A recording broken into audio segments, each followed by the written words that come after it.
Padre nuestro que estás en los cielos, santificado sea tu nombre. Te pido, Señor, que bendigas a mi amigo y amiga que en este momento está entrando a este canal. Este es un canal de bendición, porque aquí en este canal abrimos tu palabra para que nos hables. Y quiero, Señor, pedirte que a través de tu palabra en este momento hables a mi amigo que está entrando, a mi amiga que está allí escuchándome. Señor, alguno está con situación difícil.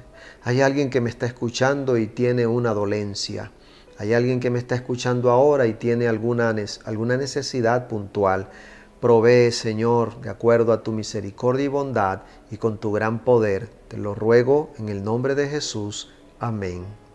¿Estamos listos para seguir estudiando la palabra de Dios?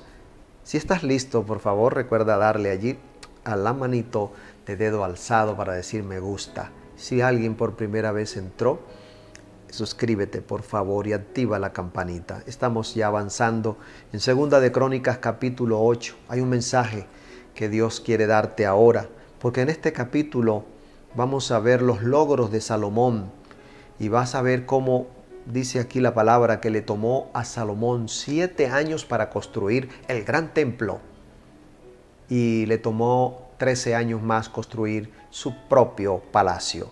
Leamos el versículo 1. Después de 20 años, durante los cuales Salomón había edificado la casa de Jehová y su propia casa, es decir, su palacio. Al final de estos 20 años, su reino estaba seguro, su reino estaba estable y con gran prosperidad, mucha bendición. En los siguientes versículos refleja cómo Salomón reedificó y construyó ciudades de aprovisionamiento, ciudades de los carros, ciudades para los caballos. Tenía ciudades para cada cosa. Era un reino muy próspero el de Salomón.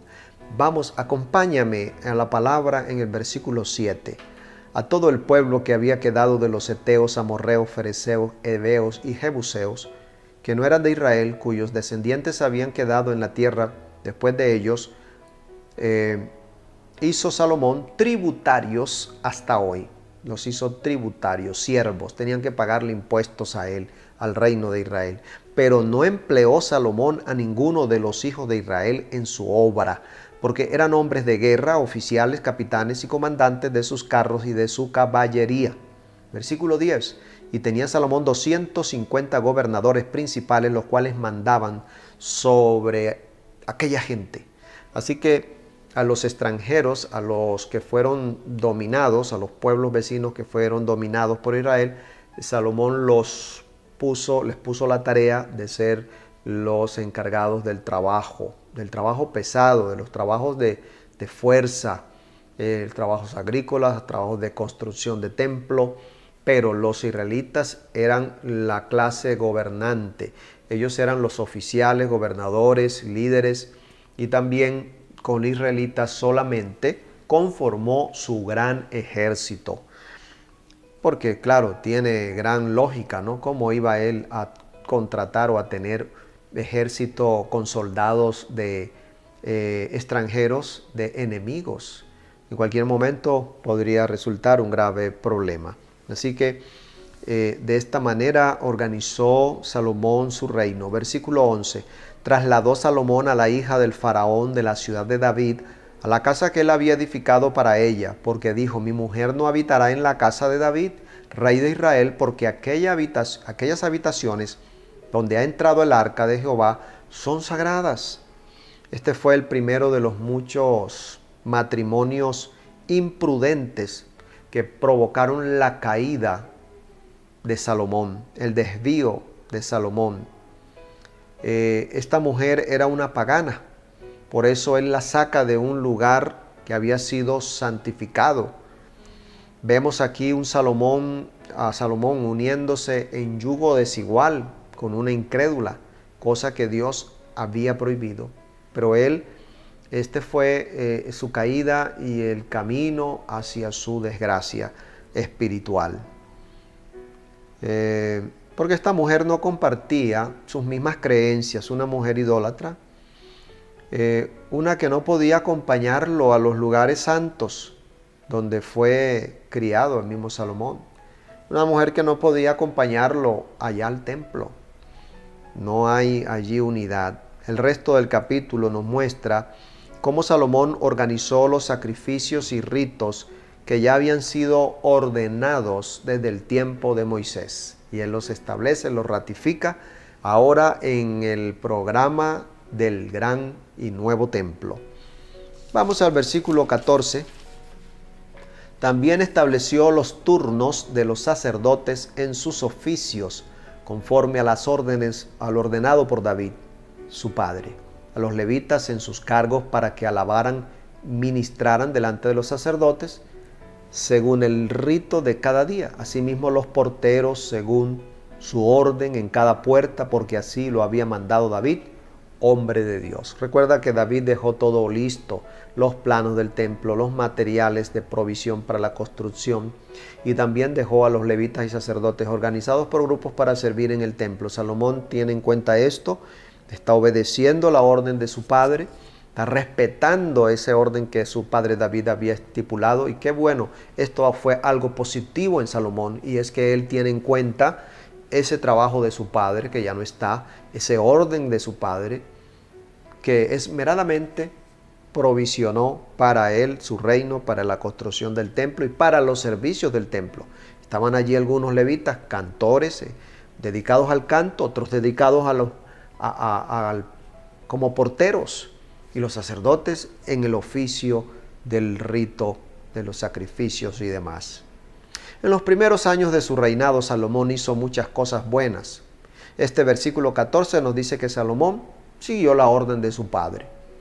Y esto me lleva a hablarle a los hijos que están conectándose con nosotros. A los que son hijos, mira, seguir las órdenes y consejos de los padres siempre traerá bendición.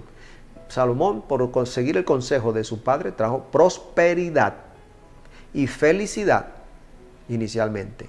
Luego él se aparta de las órdenes de Dios y de su padre, pero en el momento él hizo muchas cosas buenas, obedeció. La obediencia a nuestros padres trae bendición, prosperidad y felicidad. No lo olvides, querido amigo y amiga que estás allí.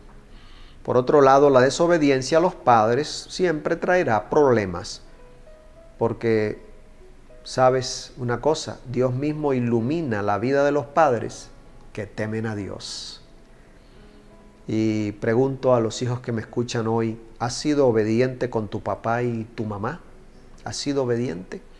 Recuerda que deshonra a padres traerá serios problemas, pero honrarlos con obediencia te dará satisfacción y bendición de larga vida, o una vida llena de plenitud, de gozo. Así que escribamos aquí debajo: Señor, mi decisión es honrar a mis padres, ser obediente. Haz esa oración ahora y recuerda la pregunta: ¿cómo estás manejándote? ¿Cómo estás respondiendo al consejo de tus padres?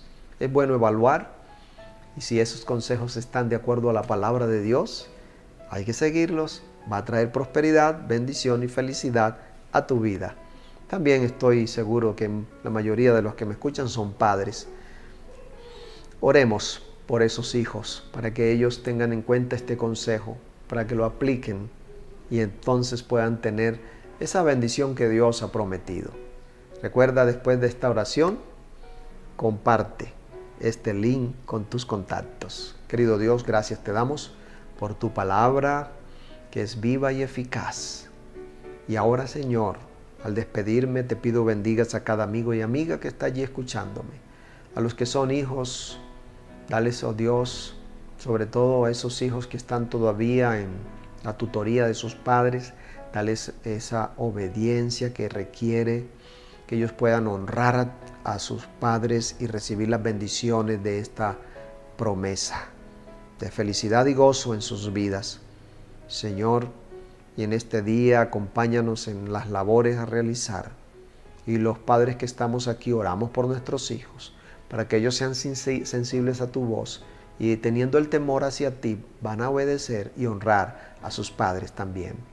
Gracias por escucharnos y lo pedimos todo en el nombre de Jesús. Amén. Muchas gracias por estar allí atento, conectado, y recuerda, sigamos perseverando en el estudio de la palabra de Dios.